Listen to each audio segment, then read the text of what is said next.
Παύλο. Σε παρακαλώ. Μην μου χαλάσει την απόψινή βραδιά. Είναι σημαντική για μένα.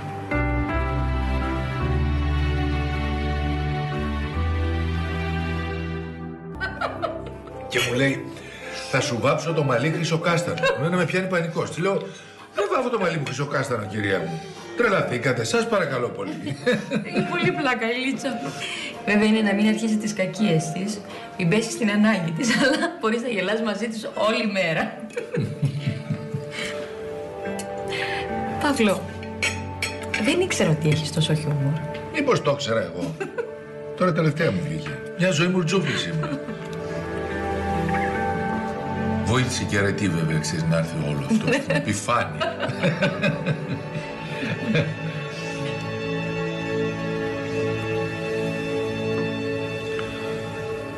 Σε εμάς. Σε εμάς.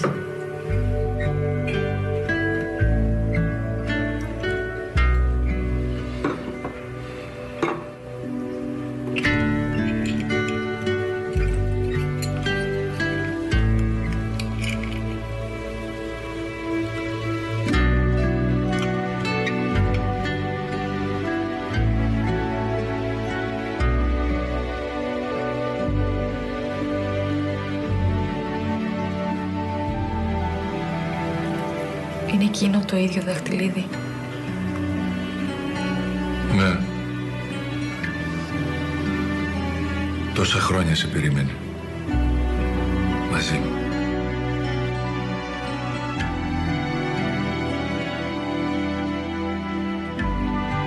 Να γίνεις γυναίκα μου. Σε παρακαλώ μην πεις όχι.